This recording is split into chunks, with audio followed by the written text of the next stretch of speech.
독수리 술도가라고 아시죠? 큰형이 돌아가신 지도 얼마 안 됐는데 형수님한테 새로운 사람이 생긴다는 게 내키지 않고요. 회장님이 부를 이용해서 우리 형제들한테 접근하는 것도 싫습니다. 그런 상황을 보고도 그런 말이 나와요? 술도가에서 나옵시다. 가족의 중심, 술도가가 팔린다. 믿었던 사람이 그 집을 내놓았습니다. 그리고 그 배후에는 상상조차 못한 인물이 있었죠. 그날 문미순의 편의점에서 폭탄 같은 진실이 흘러나왔고 오천수 분노로 책상을 내리치며 외칩니다. 그 여자가 넘지 말아야 할 선을 넘었다. 지금부터 37회. 이 집을 둘러싼 진짜 전쟁이 시작됩니다. 문미순의 편의점에서 터진 폭탄. 문미순이 운영하는 편의점. 어느 날 평소처럼 매장을 정리하던 중 문미순은 계산대 뒤에서 우연히 듣게 됩니다. 네, 강소연 씨 명의 술도가 건이에요. 사진 촬영하고 매물로 올리겠습니다.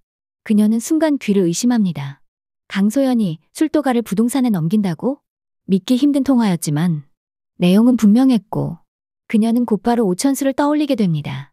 고민 끝에 문미수는 오천수에게 전화를 거는데요. 천수야, 내가 그냥 넘기려 했는데 이건 너한테 꼭 말해야 할 것 같아서. 그녀는 자신이 들은 내용을 조용히 전합니다.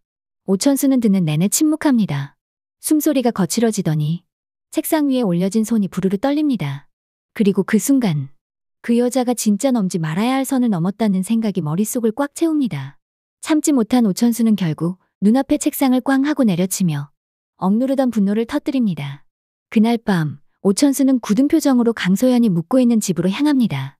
집 앞에 도착하자마자 문을 힘껏 열고 들어섭니다. 분노로 굳어진 그의 얼굴은 마치 폭풍전야 같았습니다. 그는 깊게 숨을 들이마시고 외칩니다. 당신 술도가를 팔려고 집을 내놨다고? 그 집이 어떤 곳인지 알기나 해? 그러나 강소연은 당황하지 않습니다. 오히려 입꼬리를 천천히 올리며 마치 오래 기다려온 질문이라도 되는 듯 태연하게 대답합니다. 그 집, 이제 우리 집인 거 아니야? 현재 장남인 당신의 집이 곧 내 집인 거지. 그 말에 오천수는 눈을 부릅뜹니다. 그는 한 발 앞으로 다가가며 이를 악물고 말합니다. 그게 어떻게 당신 집이야? 그 집은 우리 오형제가 지켜온 하나밖에 없는 유일한 재산이야. 내가 형 대신 장남이 되어 상속된 것뿐이지 그 재산은 우리 형제 모두 재산이야. 혹시 그걸 당신이 알았기 때문에 이혼을 미룬 거야? 그 집을 팔려고? 강소연은 한쪽 눈썹을 치켜세우며 미소 짓습니다. 맞아, 난 당신 집의 상속 구조를 알아보고 있었어. 당신 형이 사고 나서 쓰러졌다는 소식 들은 날부터 나는 그 집이 내게 남길 수 있는 게 뭔지 철저히 계산했어. 결혼 서류부터 유언장, 등기부까지 전부. 그리고 결정적인 건 내가 당신과 아직 이혼하지 않았다는 사실이야. 법적으로 우리는 여전히 부부고 그 말은 곧 당신 명의의 집이 나도 법적으로 일정 지분을 주장할 수 있다는 뜻이지. 그게 내 권리야. 오천수는 충격에 사로잡혀 입술을 굳게 다뭅니다. 그는 지금껏 강소연이 왜 미국에서 한국으로 돌아왔는지, 왜 이혼을 끝내지 않았는지를 이제야 완전히 이해합니다. 그녀는 감정이 아닌 전략으로, 애증이 아닌 야망으로 돌아왔던 것이죠. 강소연은 마지막으로 덧붙입니다. 이제 그 자리에 소연루를 세울 거야. 내 이름을 딴 호텔. 이젠 내가 중심이 될 차례야. 그 순간 오천수의 세계가 무너지는 듯 했습니다. 그의 눈앞에 있던 강소연은 더 이상 과거의 가족이 아니었죠. 그녀는 목적을 위해 모든 걸 계산하고 움직이는 냉철한 전략가였습니다. 오천수는 분노와 절망 그리고 혼란 속에 휩싸인 채 그 자리에 멍하니 서 있었습니다. 강소연이 이렇게까지 하는 이유는 과거 가족 내에서 받지 못한 인정과 마광숙에 대한 강한 질투심 때문이었죠. 광숙은 형제들의 중심이 되었고 한동석이라는 남자와 새로운 삶까지 꿈꾸고 있습니다. 하지만 강소연은 늘 가족 바깥의 사람이었습니다. 그래서 그녀는 복수를 결심합니다. 술도가 집안을 허물고 자신의 이름을 딴 전통호텔 소연루를 세우며 모든 기억과 흔적을 자신의 이름으로 덮어버리려는 것. 여기에 더해진 또 하나의 비밀. 이 모든 계획의 진짜 배후는 따로 있었습니다. 바로 독고탁이었습니다. 독고탁은 과거 술도가 공금 횡령 사건 이후 마음 한편의 술도가에 대한 분노와 죄책감을 품고 있었고 항상 이 집은 무너져야 한다고 말해왔습니다. 하지만 이번엔 단순한 동맹이 아니었습니다. 독고탁이 이 모든 계획의 설계자였습니다. 그는 어느 날 강소연에게 직접 연락해 말을 꺼냅니다. 그 집을 당신이 내놓으세요. 처음엔 의미를 몰랐던 강소연. 그러나 독고탁은 계속해서 말을 이어갔습니다. 상속권은 지금 오천수에게 있지만 당신은 여전히 법적 부인이잖아요. 그 집에 대한 권리를 당신도 가지고 있다고요. 그 권리를 행사하세요. 그럼 나머지는 제가 처리합니다. 부동산 계약, 투자 유치, 서류 작업 다 제가 하겠습니다. 당신은 얼굴만 내밀면 돼요. 강소연은 처음엔 망설였지만 독고탁의 냉정한 계산과 치밀한 계획에 끌렸습니다. 하지만 그 모든 절차 뒤에는 치밀하게 짜인 파괴의 청사진이 숨어 있었던 것이죠. 독고탁은 이미 술도가를 숙박시설 전용지로 바꾸기 위한 관청 네트워크까지 물밑으로 정리한 상태였고, 심지어 술도가 회사 내부의 구조 변경 시뮬레이션까지 완비해 두고 있었습니다. 술도가를 숙박시설과 신라주조로 바꾸는 건 시간 문제입니다. 그 다음은요? 형제들은 무너지고 그 자리에 우리가 중심이 되는 거죠. 그의 말투는 냉정했고 눈빛은 흔들림이 없었죠. 강소연은 마침내 수락합니다. 그녀는 전면에 나서고 독고탁은 뒤에서 설계하고 밀어붙이는 것이죠. 그 순간부터 강소연은 얼굴이 되었고 독고탁은 손과 두뇌가 되었습니다. 하지만 독고탁의 계획은 거기서 끝나지 않았습니다. 그는 술도가를 단순히 허물고 새로운 호텔을 짓는 것이 아니라 그 뿌리 깊은 전통과 브랜드마저도 완전히 집어삼킬 생각이었습니다. 강소연에게는 겉으로 소연료를 맡기고 자신은 그 뒤에서 실질적인 술도가 전통주 제조권을 모두 손에 넣는 시나리오. 그는 이미 자신이 운영하는 신라주조와의 합병 절차를 물밑에서 진행 중이었습니다. 술도가 막걸리는 앞으로 신라주조 프리미엄 라인으로 들어가게 되어 브랜드는 남기되 주인은 바뀌는 거죠. 즉 겉으로는 강소연의 이름으로 새로운 호텔이 들어서지만 속으로는 독고탁이 술도가를 통째로 삼켜버리는 완전한 인수합병 시나리오가 실행되고 있었던 것입니다. 한편 광숙과 한동석이 교제 중이라는 사실이 형제들에게 알려지자 가장 먼저 강하게 반발한 사람은 다름 아닌 오응수였습니다. 사실 오응수는 처음엔 한동석에게 호의적인 감정을 갖고 있었습니다. 자신이 운영하는 토스트 가게에서 LX 호텔 직원들 간식용으로 매주 200개씩 납품 계약이 성사되었던 것. 오응수는 이 주문이 단순한 거래가 아니라 한동석이 자신을 배려해준 결과라 믿고 있었습니다. 그러나 광숙과 한동석의 교제 사실이 알려진 순간 모든 믿음은 무너졌습니다. 그 주문도 형수님과 가까워지기 위한 수단이었나?